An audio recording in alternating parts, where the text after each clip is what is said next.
Welcome to the JOMA podcast, presented by the Jewish Orthodox Women's Medical Association.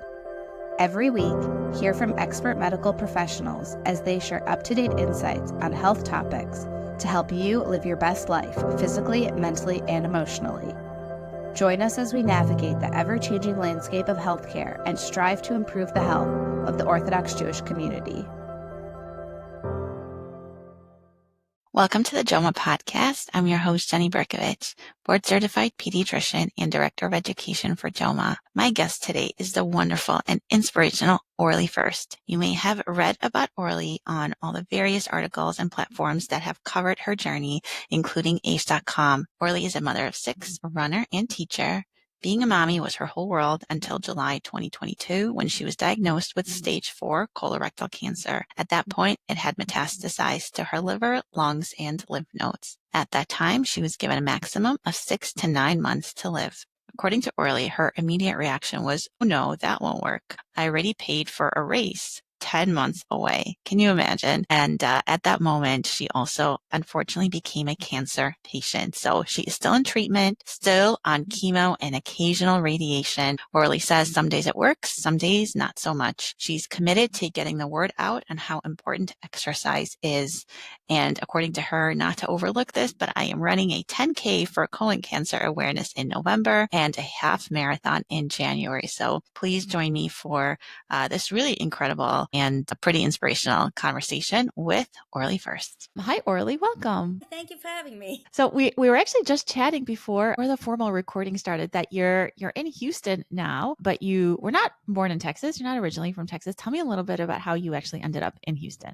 I was born in Israel. My father was a pediatric cardiologist. And at the time, this is going back a while, Israel was very limited in that field. So he was offered a residency in Yale. We moved for that, and then we just kind of ended up staying in the States. Okay. That's interesting because now when you think of Israel and like you think of their health system, they're like on the forefront of They're very advanced. Yes. Yeah, that kind of stuff. So it's interesting that it at one point was not that way. You have very publicly shared some significant health challenges that you've had, including a diagnosis of stage 4 colon cancer.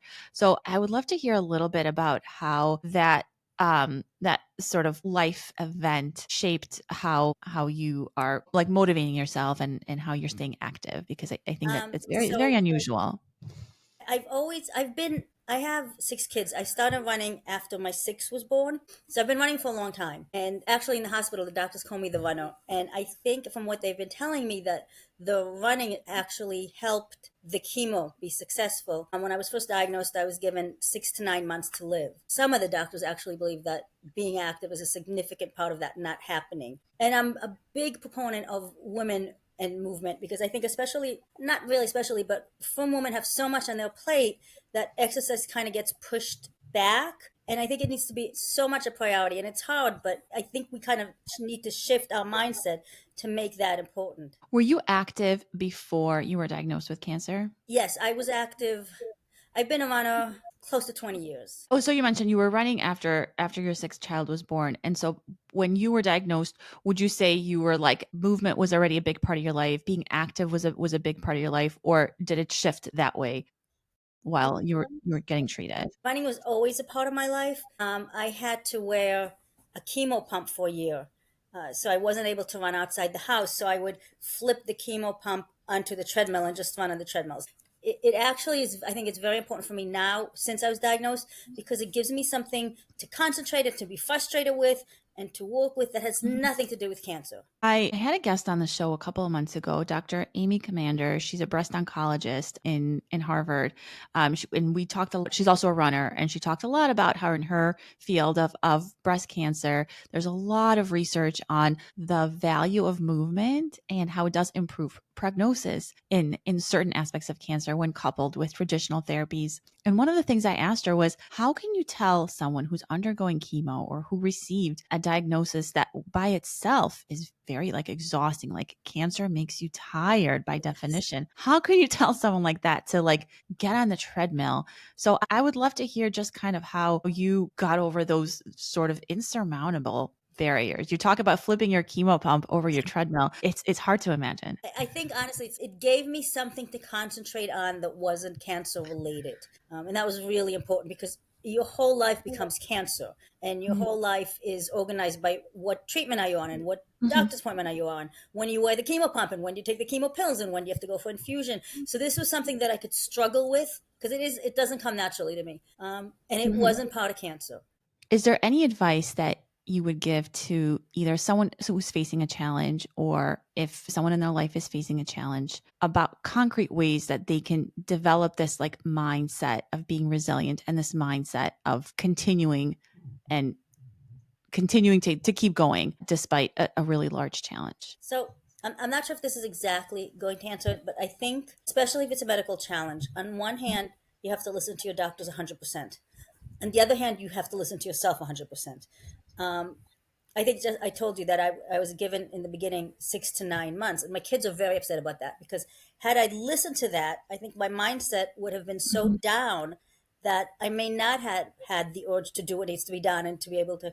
People say keep fighting, and I'm not sure what keep fighting means, but maybe to keep going. So I think you do have to, medically speaking, I think you have to do what the doctors say because they're the experts and they know. But when it comes to other things, you have to listen to yourself, and who you are kind of gives you the strength to keep going. Whether if you like to crochet or if you like to read, whatever you like, keep doing the things that make you you. Because to me, that seems to be a point that kind of makes or breaks it. So it's almost like obviously you were compliant and you were going along with your treatment plan, but when you were given almost like a deadline or an expiration date, you were like, I'm not going to listen to that. That doesn't like jive with like how I see myself, and that part I'm going to ignore, which I think makes a lot of sense. I don't know if I ignored it. I think when she told me that, the first thing that went into my mind was, no, that can't be because I paid for a race that's more than 9 months away and they're very expensive. Oh my goodness. I think the heaviness of it never really registered. As somebody who also pays for races, that really resonates with me. I don't know that anybody can appreciate that. Like when you pay for an expensive race, You got to do it. you're like no, it needs to happen. Wow. What race was that? The one that was like more than 9 months Houston out. Half Marathon. And did you end up running it? I did, and I've run it every year except for 1 year. My daughter and I do it with my daughter. So we didn't do it because we have to wake up at 4. And 1 year she just said, we don't want to wake up at 4 anymore.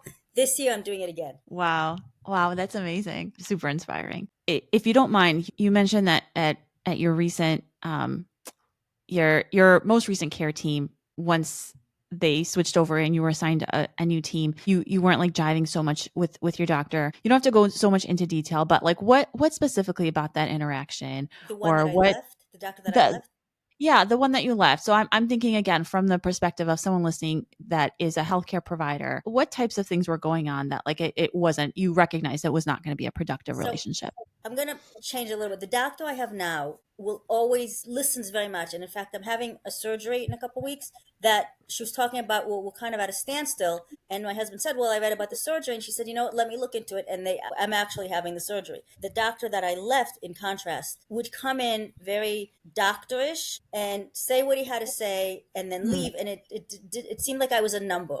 Like, okay, this is patient 21, then I got to go see patient 22, then 23. I don't think I was heard. My original team was fantastic, but then that one, I just never got the sense that he hears me past the fact that this is a cancer patient I'm dealing with. That makes a lot of sense. We talked a little bit about how when sort of cancer, when you get the diagnosis, kind of like takes over your life and your whole schedule revolves around like, appointments and scans and all of that.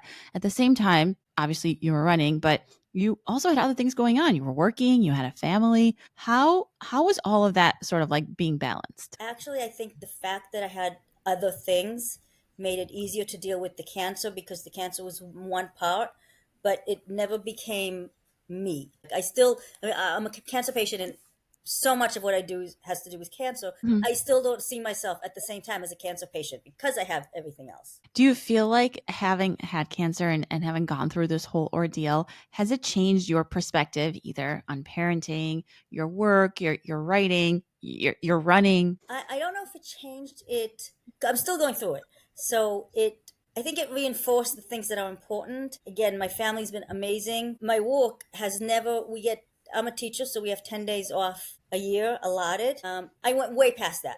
Just way, I don't exactly know how much, but way past that because of all the appointments and everything. Yeah. And they've just been so understanding and they never said anything. So those kind of things have been very, very wonderful. If there's anyone listening right now that recently received any sort of devastating diagnosis or had a family that received a diagnosis, is there anything that you wish like that you can tell them, or anything you wish like somebody would have told you in the beginning of your diagnosis?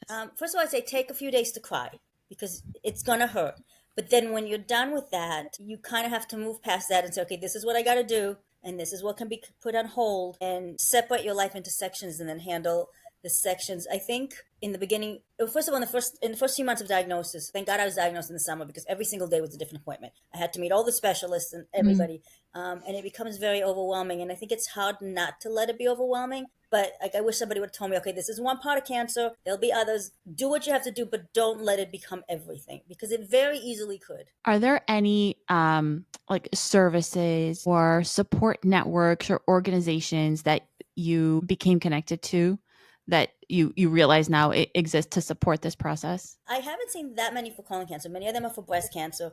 Mhm. I'm part of it's Colorectal Cancer Coalition, I think. It's CRC. Mhm. And I'm involved with them. They do a colon cancer run every November. So I do that. But I think that's really the only organization. And then I have a lot of people who will contact me, not organizations, but, oh, we heard you have cancer and we're starting chemo. Do you have any advice? So I actually have Mhm. spreadsheets now of advice. Wow. But other than that, I think I don't have any other organizations except the Colon Cancer Coalition. Do you allow yourself to like it, runners notoriously constantly have goals, right? There's always like another race, or you're trying to like, right, get a PR, or run faster, run a longer distance. Were you still setting those types of goals for yourself? 100%. Yeah, not speed because I've gotten slower, but distance for sure. Wow. And you got to those distances? Slowly. I haven't done the half marathon for a while, so this year I'm doing it again. So that's definitely, once it comes time. I don't really train over the summer that much because it's 3-digit temperatures here. I was going to say in Texas, it's very hot. I Very don't know hot. So anyone that trains outside in the summer. yeah, so I run on the treadmill, but it's not the same. But that's I do that. Is running your only form? I don't want to say sound like it's not enough. Like it's obviously a tremendous amount. But did you ever explore like other ways of movement, especially if maybe there were days where like running was super Well, difficult, I always maybe, run or you because if you don't, then the tolerate? gods get you. But I recently started boxing. Not boxing. I think when you hit up the bag and Kickboxing? weightlifting. Wow. Just a little Okay. bit, because it's very Okay. boring. It's very boring. Said like a true runner, always chasing the endorphin high. One thing that I always ask my guests is, and this is usually I ask it to like a medical specialist, if there's anything that they wish they could share about their specialty or anything that they want their patients to know. I'm going to flip the script a little bit. Is there anything that you wish doctors would know when taking care of any kind of patient, whether it's someone with cancer or not? So I think, especially with colon cancer, it's a little bit of an embarrassing cancer. Mm-hmm. And I think patients may sometimes need assistance in explaining everything or asking the questions, because like breast cancer could be embarrassing too, but it's so common that we take it for granted. Colon cancer, I think Yeah. right now it's just starting to come into the light, and there's a lot of issues and situations that are uncomfortable, and patients still need to talk about it. So doctors maybe can find a way to make it less uncomfortable, I guess. That's a really, really important point. I think it's somebody who is an oncologist for colon cancer. For them, it's there's nothing embarrassing about it. Right. It's like right the normal part of what they do and what they talk about. So they probably over time may lose that sensitivity. So I think that's a really important point. And I get asked some very embarrassing Mhm. questions about, just body functions and things like that. Sure. And it's just like you said, for the doctor, it's nothing, but for me, it is embarrassing. So just, I think that to know that the patient may not always be comfortable with the I think topic in the area. I really appreciate that. I think that's a really critical point and an important sensitivity for all of us to remember. Orly, this has been amazing. You are super cool. Thank you so much. I want to wish you a full refuah shlema and continued hatzlacha in all that you do. And I guess have a great race. When is the Houston It's half? not When is the next until one? January. You should come run the Houston Half with us. You'll want to. You know what? I guess I'll have to. Now that's it. It's recorded. It's It's a done deal. it's official. My invitation's official. Yeah, I would love to do that. It's nice because Houston and Texas, the race usually starts out at like 27 to 30 degrees. And then Okay. by the time you finish, it's in the 50s. So That's perfect. That's my perfect running perfect running weather range. Yeah, and I tell Is everybody, go to Goodwill and you buy a cheap coat, and then you leave it on I the think you side of take the it road off. at like mile 3. And I think one year they collected like 17,000 coats and they give them all to homeless shelters. I have a very important question. Is it a flat course? For the most part, yes. Yes, it is. The colon cancer one is not, but the half marathon is. Where's the colon cancer run? I think Sugarland, which is part of Houston. Okay. And that one's hilly. Yeah. I'm from the Midwest. Even if it's a little hill, that to me is a mountain, so I'm not running it. So that one's hilly. I need a flat course. Okay, the Houston it part is. pretty flat. Okay, amazing. Well, Orly, thank you so much. This was amazing. Thank you. It's nice to meet you. Thank you for listening to the JOMA podcast. We welcome your feedback and ideas for future episodes.